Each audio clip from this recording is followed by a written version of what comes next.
YouTube? Welcome back. This is the Allegheny Northern in N scale, and if you've watched my previous videos, you know that I spent the Saturday, last Saturday, depending on when you're watching this video, the 16th of September in Altoona, and it was for the N scale weekend that they have there every year, and it was a great show. If you saw the previous video with the club layouts, and then, of course, the actual horseshoe curve, the real railroads, the real layout, so to speak. Awesome day. The weather was beautiful. It was in the mid-70s, sunny. Could not have asked for a better day. And in addition to my N-scale addiction, you're looking at coffee, which is my, I guess, my food addiction. So Sunday morning here, having a cup of coffee out of my new Norfolk Southern mug that I picked up at the Railroaders Memorial Museum there at Horseshoe Curve, and also picked up this t-shirt, which is obviously NS, which everybody knows that is primarily the railroad on my model, so therefore some NS stuff is always appreciated. Let's go to what I actually picked up at the show, and I got a pretty cool story to tell you about it as well. Okay, so at the show I did get some practical things that I have needed, and they happen to have them there, and that is some Microtrains couplers. Microtrains actually was represented at the show, which was cool. They had a table there. Some roller bearing trucks, which I needed, and you're going to see why I needed even more coming up here.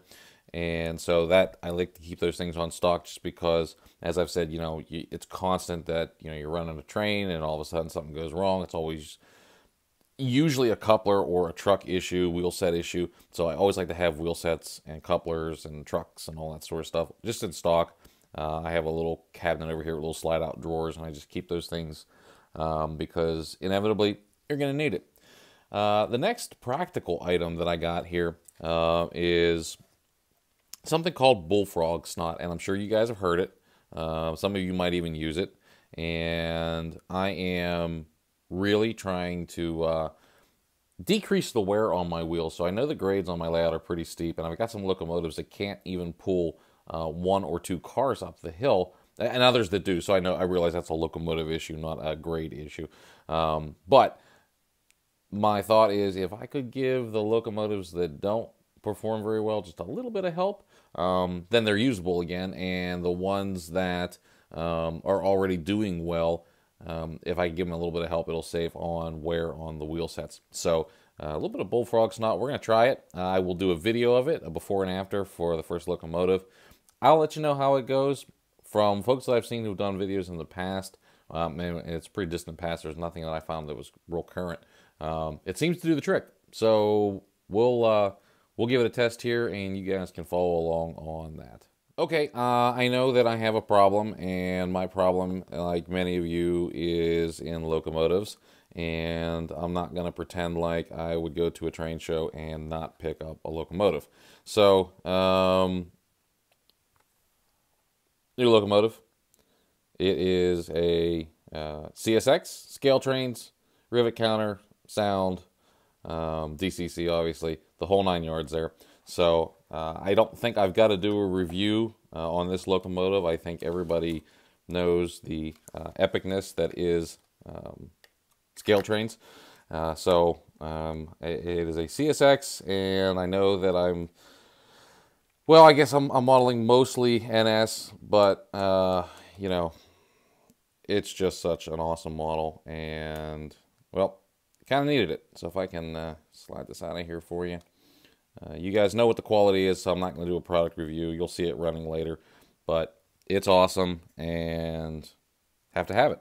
So that was probably the one purchase that I went a little bit off mark on, but I make no apologies because, once again, yeah, it's scale trains and it's awesome. So kind of a side note on scale trains. If you recall, back in April, I did a video on 2 new locomotives that got added to the fleet. One was an NS model, and one was a patched out Santa Fe model, and they were both beautiful, sounded awesome. The Santa Fe model had an issue. I hadn't run it in a few weeks, and then I went to run it, and the decoder was fried. It wouldn't respond. It wouldn't reset. It was fried. Reached out to Scale Trains by email because it was an evening when I noticed it, and then in a day they replied back and said, "Yep, you got to send it to us. Make sure you guys have your sales receipts in case that would ever happen because you do need to provide that." So I packaged that baby up about a week ago, sent it off, so they could take about 30 days to get it back. But was really disappointed that happened. I don't think it's not a Scale Trains issue. It's not a problem with the locomotive. Something happened to the decoder.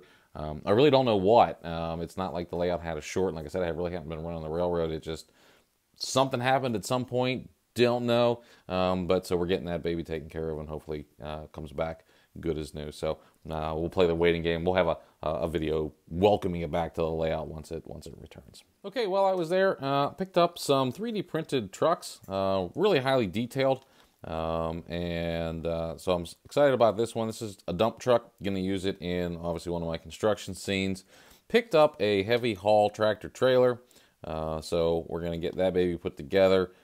Probably not going to do videos on the assembly. I mean, it's a 3D printed. You guys have seen me put these things together. So, I mean, it's going to get primed and painted. Yeah, it's pretty cool. So I'll show you when that's done here. Got a drop belly dump truck, tractor trailer. So these are used in all kinds of different construction. You can use it in road work. You can use it in quarry work. You can use it in bulk excavation work. So it's a nice trailer. I'm going to put it together, and I'm going to see how it looks, and then determine what I'm going to do with it. But that was kind of nice. And then just as a freebie for buying some stuff, I got some extra parts. So there's some propane tanks, some mailboxes, and some K-rails in there, a couple of other little things. So that was sort of a value added. They were all 3D printed. They will find that detail stuff always finds a home on the layout. So not too worried about that. Okay, let's stay on a theme here. Let's stay with the 3D printed stuff. Now, the next pieces, I guess, is going to be probably one of the coolest stories of the train show. So, everybody knows that I got that ribbon rail train set from Microtrains, and it looks cool. Really enjoy it. We're still figuring out how we're going to put some rail on it to make it look authentic and loaded. So I got a couple of ideas. I'm going to try some things. I'll get back to you on that. But what that set does not have is the lift cars and the power cars, and that is what pulls the rail off the train and puts it down on the ground.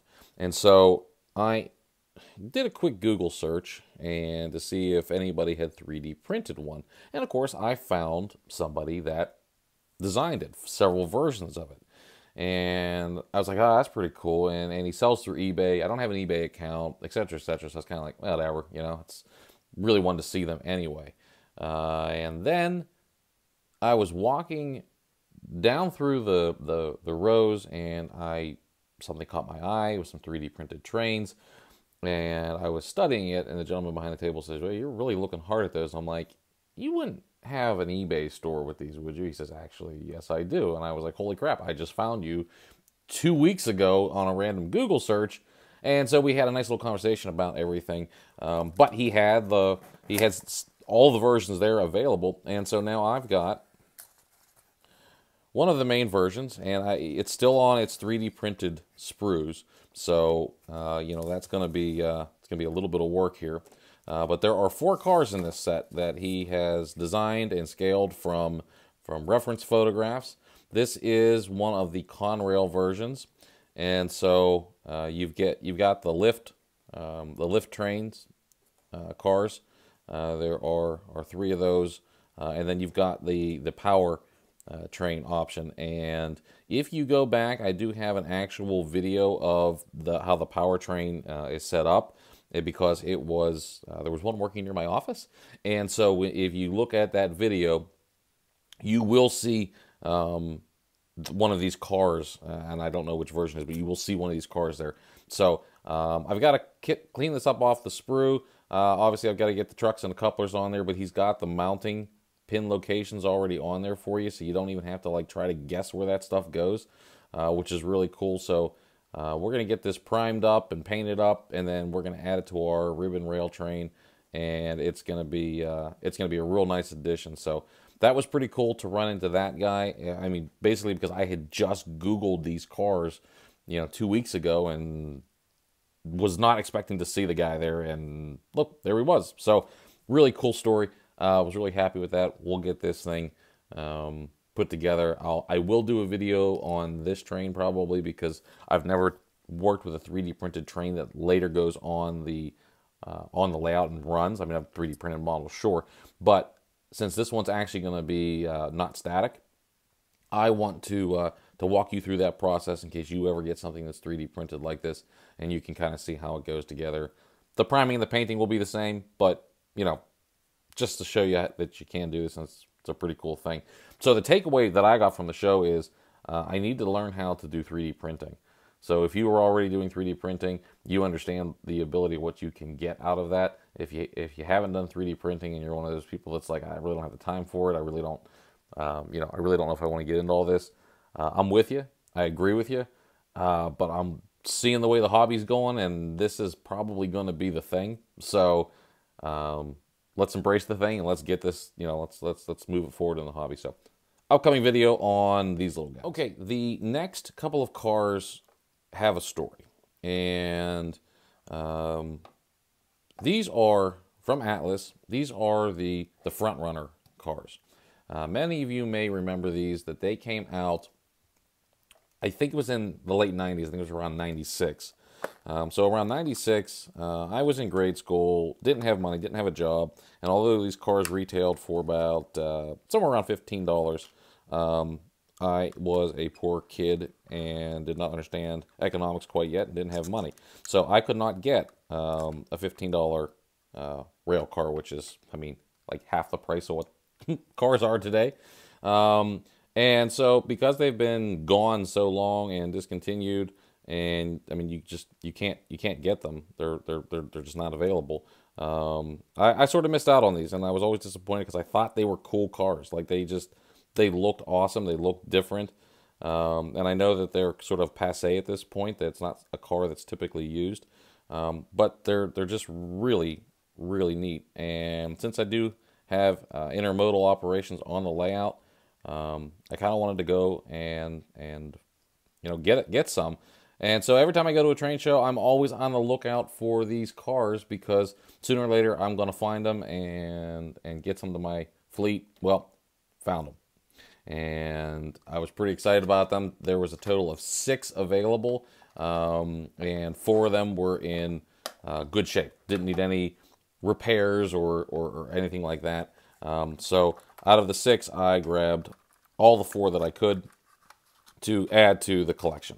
And so I'm pretty excited to have them in the fleet here, and have them as part of the layout. So there's 4 of them that are going to be coming around the layout. You will see them in the videos coming up.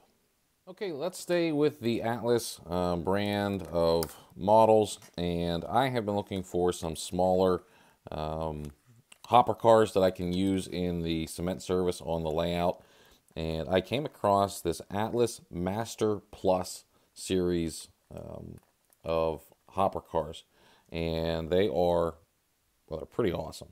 And so here's a copy of them. Etched metal parts, separately applied. You can see all that piping detail underneath, and brake hoses, ladders, separately applied grab irons.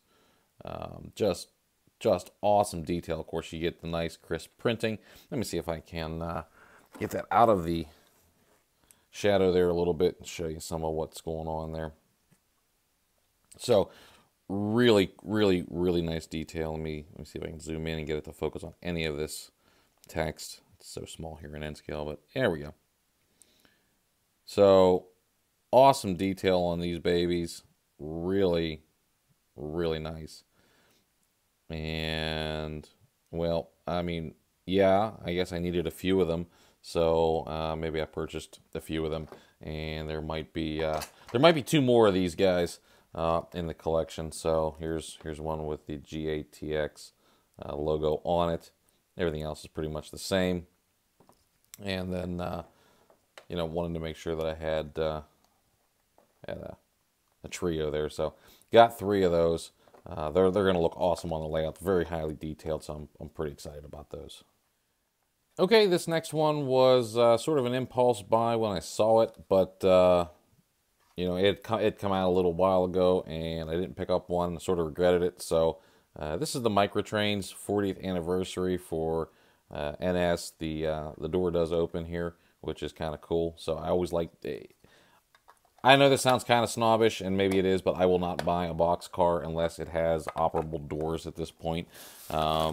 It's just a cool feature that I think, you know, we should have that level of detail, you know, even in N scale.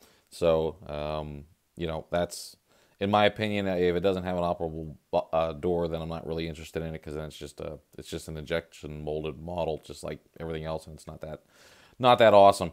But some separately applied details. A lot of it's just molded in like usual. But I mean, it's got the Microtrains truck-mounted couplers on it, which, you know, is fine for me. I like the Microtrain stuff, so added this to the collection. It's going to look pretty cool running around the layout. I will probably do some light weathering on the roof, maybe a little bit on the trucks, but for the most part, this baby's going to stay nice and clean, because as of right now, I think it's only been in service. I don't even know if it's been a year yet. So that's pretty cool. Added that one to the collection. Okay, well, so we're going back to scale trains now, and these are their coil cars. So I picked up 2 of these. These were on the list of things I was looking out for. I got it in CSX and in NS, which 2 primary roads here. So they're really cool. So obviously the caps come off, so you can run them either covered or uncovered depending on what you got going on. They give you the coil loads that you can, they're weighted, and you can set them inside the car, and then of course the lid goes over top of them. And then they give you a bunch of decals.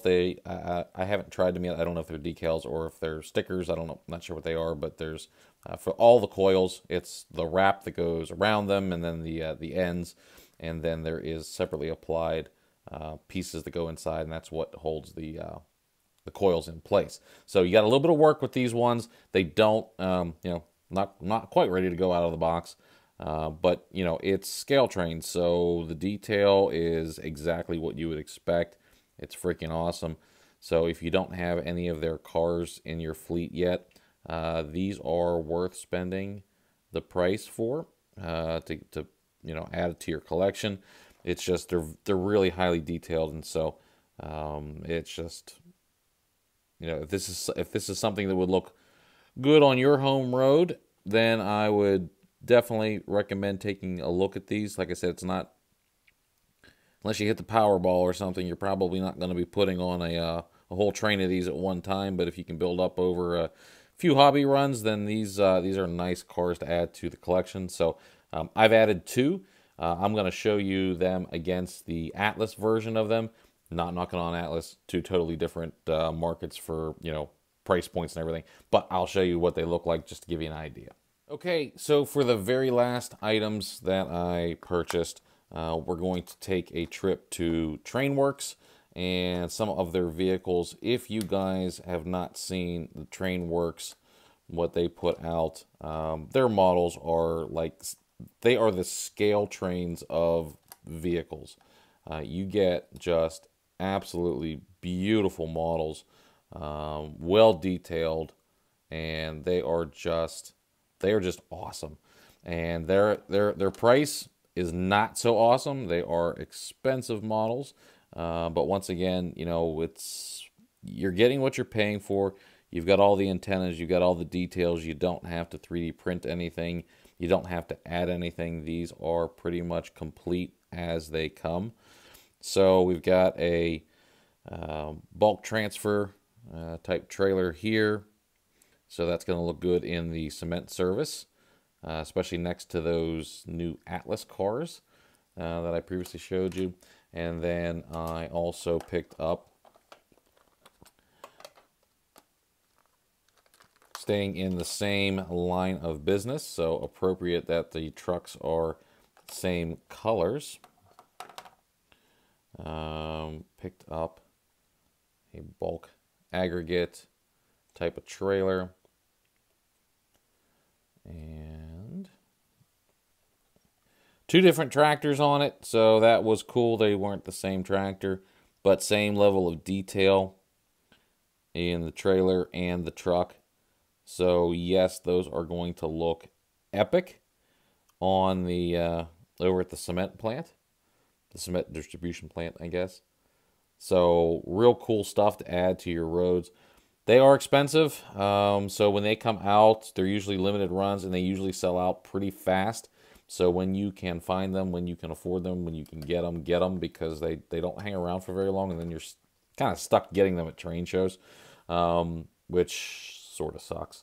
But anyway, they're awesome. They're a great addition to the layout, and that is from Trainworks with an X. So if you have not heard of them, not seen them, check them out. It's pretty cool. Let's get all of this rolling stock stuff onto the layout, and let's run the locomotive.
Okay, folks, I just wanted to show you the scale trains version of the coil car next to the Atlas version.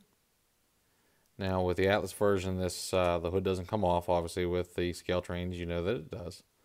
You've got a coupler difference. You've got some brake hose difference. You have some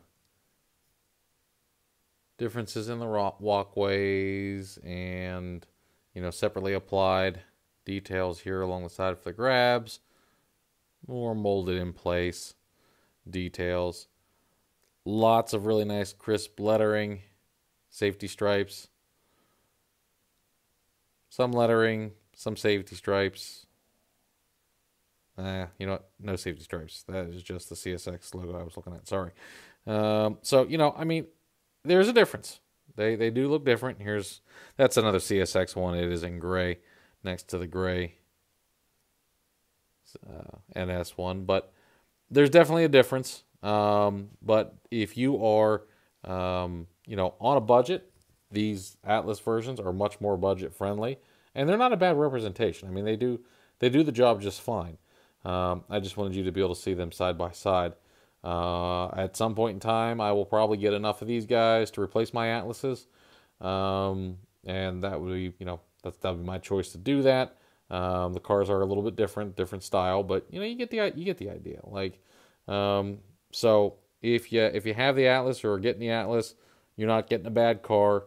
You're just getting a nicer car with scale trains. Okay, I don't think I showed you after I put the decals on there. They were actually stickers on the steel load. So when you get them, don't put them in water. They don't need water. They have a really sticky backing to them, and you can just unstick them and from their sheet and roll it right onto the simulated load. So just in case you were thinking about getting these and you did, they are not decals. They are stickers. So you can forget all the water and all that sort of stuff. You can just go ahead and put them right on. So let's go ahead and put the lid on here. if it will cooperate with me. And then we will take the new cars out for a spin.